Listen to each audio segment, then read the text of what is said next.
होगी। अब तो सही होने कोई चांस ही नहीं है, 100% चलेगी। सब सब तना गल गया उसका सब। अच्छा, इसकी जड़ जो है गल गई, उखाड़ के देखो, इसकी जड़ जो है मूंगफली के पौधों की ये पूरी तरह से खत्म हो गई है।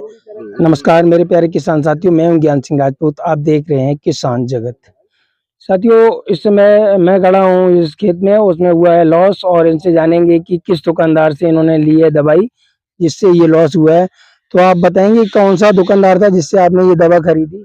ये सक्सेना बीज भंडार है भैंसरोली में। अच्छा, सक्सेना बीज भंडार। ये प्रोपराइटर कौन है इसका? कृष्ण मुरारी। अच्छा, कृष्ण मुरारी सक्सेना, ये जो है इसे चलाते हैं। तो इनके खिलाफ आप क्या कोर्ट में जाने वाले हैं? हाँ, कोर्ट में जाने वाले हैं। ये जरूरी नहीं कि आपकी फसल को सुरक्षा प्राप्त करने के लिए जो दवा आप इस्तेमाल कर रहे हैं बीडीसाइड, जरूरी नहीं है वो आपकी फसल को सुरक्षा ही प्रदान करे। ये भी हो सकता है वो फसल आपकी नष्ट भी कर दे। ऐसा ही एक वाकया पेश आया है जनपद मैनपुरी के तहसील भोगांव के अंतर्गत आने वाले गांव अपूरपुर में। इन्होंने ये 9 बीघा खेत में मूंगफली की फसल लगाई थी, जिसमें एक दुकानदार द्वारा गलत दवा देने पर उसका स्प्रे किया गया, और स्प्रे करने के बाद मूंगफली की 9 बीघा फसल जो है वो पूरी तरह से नष्ट हो गई है। जिस तरह से आप देख सकते हैं कि ये जो खेत आपको दिखाई दे रहा है, ये पूरी तरह से मूंगफली इसमें नष्ट हो चुकी है। इसमें कुछ भी ग्रोथ नहीं है। ये कितने समय की मूंगफली हो गई है? 2 महीने की मूंगफली बताई जा रही है। ये 2 महीने की हो चुकी है, उसके बाद भी ये पूरा खेत 9 बीघा का जो है एक तरह से खत्म हो चुका है। तो आइए बात करते हैं, ये इनका खेत है, पूछेंगे क्या हुआ, कौन सी दवा इस्तेमाल की और कहाँ से ये लाए हैं। तो मेरे साथ हैं खेत के ऑनर, इनसे बात करेंगे। सर, आपका नाम क्या है? राम सेवक। अच्छा जी, आप कहाँ से हैं? अपूरपुर। अपूरपुर गांव से हैं। अच्छा, आपने ये जो मूंगफली की फसल लगाई थी, इसमें ये कितने दिन की हो गई थी और कब आपने दवा डाली? क्या पहला पानी लग गया था या दूसरा पानी लगा था, क्या हुआ था? दूसरा पानी लगने के बाद डाली थी। अच्छा, पहले पानी पे जो घास जमी होगी उसे खत्म करने के लिए आपने कहा होगा कि ये हम दवा डालेंगे, घास खत्म हो जाए। दूसरे पानी पे जो घास जमी थी उसे खत्म करने के लिए डाली थी। अच्छा, आप जो दवा लाए थे वो कौन कौन सी दवा आपने डाली थी? इसमें पटेला और प्लस एजेल दोनों मिक्स करके डलवाई थी दुकानदार ने। अच्छा, दुकानदार ने बताया था कि आप पटेला के साथ में एजेल मिला के डालें तो घास ये पूरी खत्म हो जाएगी। जी जी जी। तो क्या हुआ, मतलब आपने दवा डाली उसके बाद ये रिजल्ट दिखाई दे रहा है? हाँ, उसके बाद रिजल्ट जैसे पानी लगाया तो वैसे सब मूंगफली खत्म हो गई। दुकानदार को सूचना की गई, वो नहीं आए मौके, जैसे जैसे बुलाया भी गया उन्हें तो आई, तो उन्होंने बताया कि हम हमेशा सब खेतों में डलवाते हैं, कि मेरा इसमें कोई दोष नहीं है।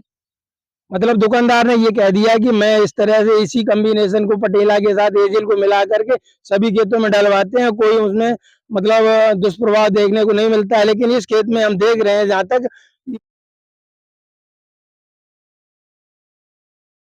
पूरा का पूरा खेत जो है खाली एक तरह से जल सा गया है, और इसमें पौधे सारे के सारे खत्म हो गए हैं। तो आप देख सकते हैं कि ये जो पोजीशन हुई है खेत की, ये पटेला के साथ एजिल मिला के डाली गई है इसमें, और दुकानदार ने ये डलवाई है।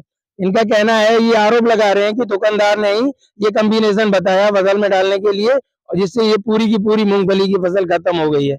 आपको क्या लगता है, ये अब सही होगी या नहीं होगी? अब तो सही होने कोई चांस ही नहीं है, 100% चलेगी। सब सब तना गल गया उसका सब। अच्छा, इसकी जड़ जो है गल गई, उखाड़ के देखो, इसकी जड़ जो है मूंगफली के पौधों की ये पूरी तरह से खत्म हो गई है। देखो, ये देखिए, इस तरह से जड़ें जो है मूंगफली की पूरी पूरी खत्म हो गई हैं। तो इन पौधों में अब कुछ भी नहीं बचा, ये आगे ग्रो नहीं कर पाएंगे, इसलिए ये पूरा का पूरा लॉस है। अच्छा, 9 बीघा का फसल था ये, लगभग इसकी लागत जो आपने मूंगफली की बुवाई की थी, तो वो लागत को मिला के देखें तो आप कितनी आई होगी लगभग? लागत आई 70,000 रुपए। अच्छा, इसमें बराई बुवाई भराई नराई खाद बीज सब कुछ लगा के 70,000 रुपए लागत आई है। अच्छा, वो जुताई से लेकर के मूंगफली की बुवाई तक जो है लागत 70,000, खाद वगैरह सब मिला के आई है। कीटनाशक दवाई वाई लगाई है, वो सब मिला के 70,000 रुपए। अच्छा, और आपकी ये 9 बीघा में वैसे एवरेजन मूंगफली जो है जो करते थे पिछली साल की थी, तो अब लगभग कितनी निकली थी? लगभग 2 लाख रुपए की। अच्छा, 2 लाख रुपए की मूंगफली निकली थी और 70,000 लागत आ गई है। तो कुल मिला के ये कह सकते हैं 70,000 से लेकर के 2 लाख के बीच में कहीं ना कहीं लॉस हुआ है आपका। हाँ, लॉस हुआ है, 1.25 लाख रुपए करीब मेरा। अच्छा, दुकानदार क्या कहते हैं आपको, इस तरह से ये आपका लॉस जो है उसे कवर करने की कोई बात कर रहे हैं या नहीं कर रहे हैं? दुकानदार को जब बुलाया यहाँ खेत पे, खेत दिखाया उन्होंने, तो उन्होंने 2-4 लोगों के ऊपर डाल दिया, और ही दुकानदार थे, उनसे कह दिया कि आप जैसे चाहो वैसे मैं निपटा दूंगा। कल उन्हें बुला के बहुत लोगों के बीच में बात हुई, तो 1,10,000 रुपए के लिए, और दुकानदार जो बैठे हुए थे उन्हें, आधा नुकसान तुम झेलो, आधा झेलेंगे प्रधान जी। तो मतलब ये हुआ कि आप मतलब दुकानदारों ने आपका समझौता कराया कि आधे आधे नुकसान को झेला जाए। हाँ हाँ, आधे आधे की बात आई तो उन्होंने मना कर दिया, वो मैं नहीं मान पाऊंगा। तो दुकानदार ये कह रहे हैं कि भाई हम इसमें आपका कोई सहयोग नहीं कर पाएंगे। हाँ, ये कह रहे कोई सहयोग नहीं कर पाएंगे। तो आगे आप क्या करने वाले हैं इसके लिए? कोर्ट वोर्ट मामला देखेंगे। अच्छा, आगे आप कोर्ट में जाने वाले हैं, कोर्ट में कंप्लेंट करेंगे। ठीक है जी। कौन कौन सी दवाएं थी आप दिखाएंगे? ये दवा ला के दिखाना, डिब्बा पास से दिखाना। ये देखिए, ये दवा है, आपका देख सकते हैं पटेला है, और के साथ में एक एजिल की शीशी और थी जो इस समय नहीं है, शायद वापस कर आए थे उसमें बची हुई दवा के साथ में। तो ये है पटेला और इसके साथ में मिला के डाली गई है एजिल। इसका परिणाम ये हुआ कि मूंगफली पूरी तरह से हो गई है खत्म। ये था आज मूंगफली के खेत का हाल। तो मिलते हैं अगले वीडियो में, तब तक के लिए नमस्कार, जय हिंद, जय किसान।